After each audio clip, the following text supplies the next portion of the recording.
किसान भाइयों नमस्कार।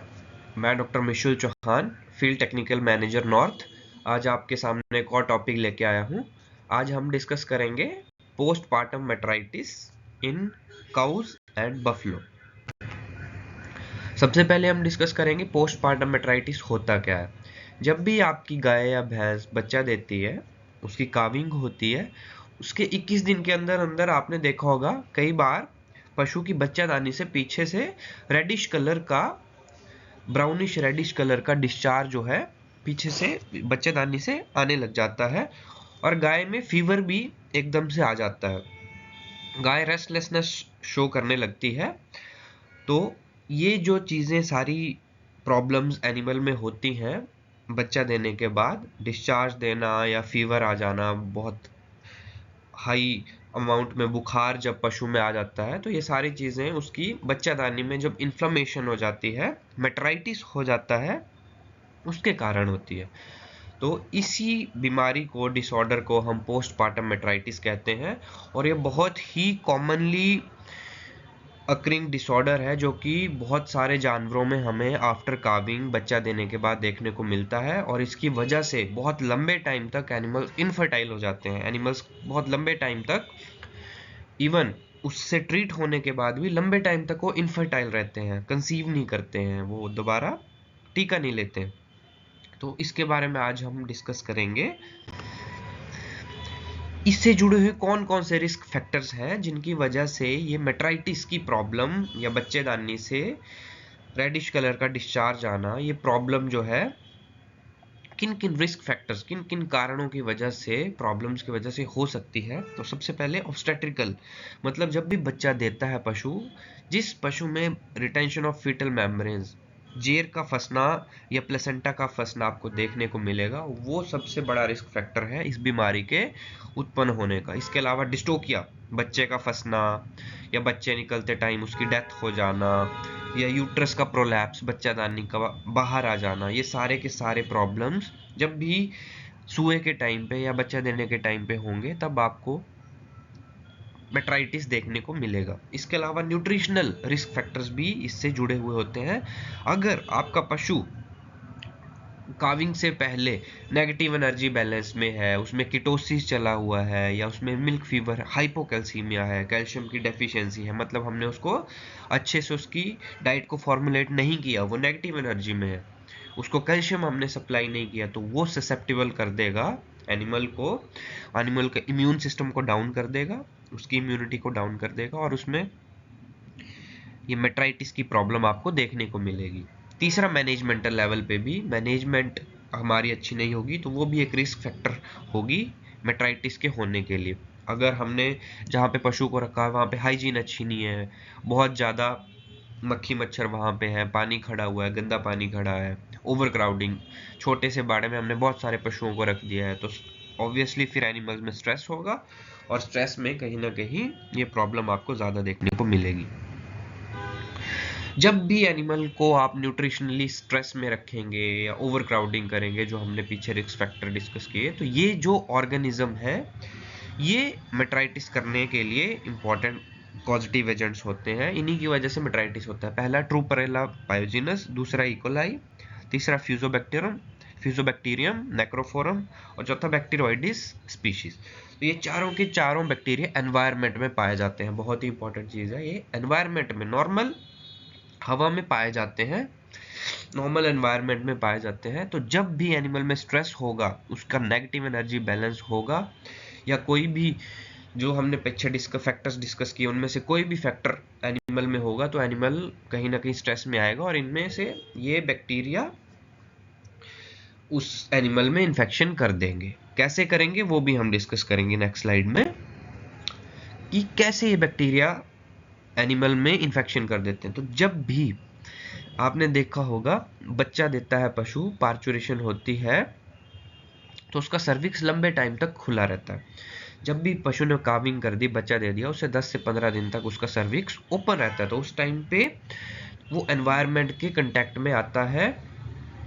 एनवायरनमेंट के कांटेक्ट में आएगा तो जब वो पशु नीचे बैठेगा, गोबर लगेगा, यूरिन लगेगा, पेशाब लगेगा, और अगर एनिमल की इम्यूनिटी डाउन है तो उस केस में ये सारे के सारे बैक्टीरिया एनवायरनमेंट से अंदर बच्चेदानी में चले जाते हैं।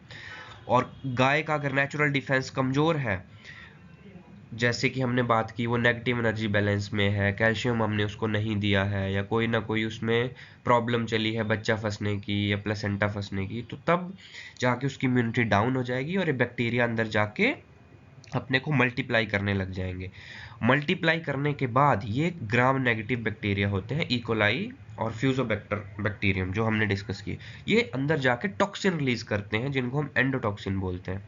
ये टॉक्सिन जब भी रिलीज होंगे अंदर इन्फ्लामेशन करेंगे, और इन्फ्लामेशन करने के बाद एक तो यूट्रस की लेयर में इन्फ्लामेशन कर देंगे पूरी की पूरी यूट्रस को, उसमें स्वेलिंग आ जाएगी, उससे आपका रेडिश डिस्चार्ज देखने को मिलेगा, और ये टॉक्सिन ब्लड के थ्रू ब्लड सप्लाई में जाके पूरे के पूरे शरीर में जहर फैला देंगे, टॉक्सिन फैला देंगे, और एनिमल को फीवर आपको देखने को मिलेगा। तो छोटी सी हमारी मिसमैनेजमेंट्स की वजह से ये प्रॉब्लम होती है। अगर एनिमल में कोई स्ट्रेस नहीं है, अगर वो बिल्कुल हेल्दी है, हमने उसकी काविंग को प्रॉपरली मॉनिटर किया है, तो ये प्रॉब्लम हमें नहीं देखने को मिलती है। क्लिनिकल साइंस, मेट्राइटिस को हमने परप्यूरल पोस्टपार्टम मेट्राइटिस को नॉर्मल मेट्राइटिस या एंडोमेट्राइटिस से कैसे आपने डिफरेंशिएट करना है। पहली बात तो टाइमिंग, जो ये पोस्टपार्टम मेट्राइटिस जो होगा काविंग के 10 दिन के अंदर अंदर हो जाएगा। वहीं क्लिनिकल मेट्राइटिस या एंडोमेट्राइटिस की बात करें वो 21 दिन के आसपास जो है एनिमल में देखने को मिलता है।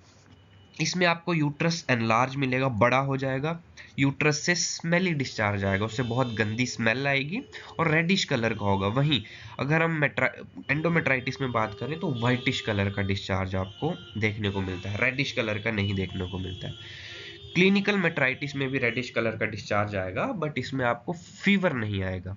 परपुरल मेट्राइटिस में या जो पोस्टपार्टम मेट्राइटिस है, जो कि बहुत डेंजरस है, इवन ये पशु की डेथ भी कर देता है, इसमें फीवर 103-104 डिग्री का फीवर मिलेगा, खाना पीना पशु छोड़ देगा, दूध बिल्कुल नहीं देगा, और यूट्रस बहुत बड़ा साइज का होगा और उससे रेडिश डिस्चार्ज आएगा। तो सबसे डेंजरस जो सिचुएशन है वो परप्यूरल मेट्राइटिस है, पोस्टपार्टम मेट्राइटिस है, जिसको हमें ध्यान में रख के उसके अकॉर्डिंगली ट्रीटमेंट करनी होती है। तो ट्रीटमेंट के लिए हमें क्या क्या करना पड़ता है, सबसे इंपॉर्टेंट चीज, परपुरल मेट्राइटिस की ट्रीटमेंट में सिस्टेमिक एंटीबायोटिक्स हमें देनी पड़ती है, इंजेक्टेबल पे पशु को रखना पड़ता है। सबसे अच्छी एंटीबायोटिक है सेफ्टियोफर सोडियम।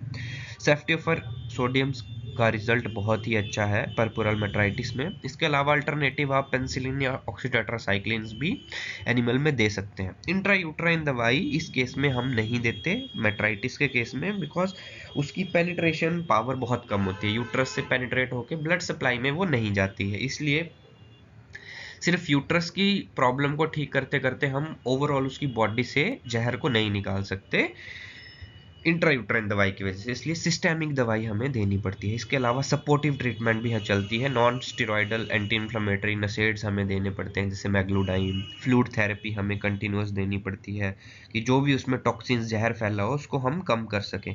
इसके अलावा कैल्शियम की सप्लीमेंटेशन, अगर एनिमल ने खाना पीना छोड़ दिया है तो उसको डीएनएस, डेक्सट्रोज शुगर्स हमें बाहर से इंट्रावीनसली उसको चढ़ानी पड़ती है। इसके अलावा हार्मोन थेरेपी की सहायता भी हम ले सकते हैं, जिसमें कि प्रोस्टाग्लैंडिन लगा के हम कंट्रैक्शंस करवा सकते हैं। लेकिन परपुरल मेट्राइटिस, पोस्टपार्टम मेट्राइटिस में इसका यूज करना सही नहीं माना जाता है। जब भी कंट्रैक्शन बढ़ेंगी तो यूट्रस से टॉक्सिन्स ज़्यादा से ज़्यादा एब्जॉर्ब होंगे ब्लड स्ट्रीम में और वो और प्रॉब्लम कर सकता है। तो एंडोमेट्राइटिस के केस में प्रोस्टाग्लैंडिन आप यूज़ करिए, बट जो 10 दिन के अंदर वाला इन्फेक्शन है पोस्टपार्टम मेट्राइटिस, उसमें आपको प्रोस्टाग्लैंडिन नहीं यूज करने हैं। प्रिवेंशन कैसे करनी है, प्रिवेंशन बहुत ही इंपॉर्टेंट है।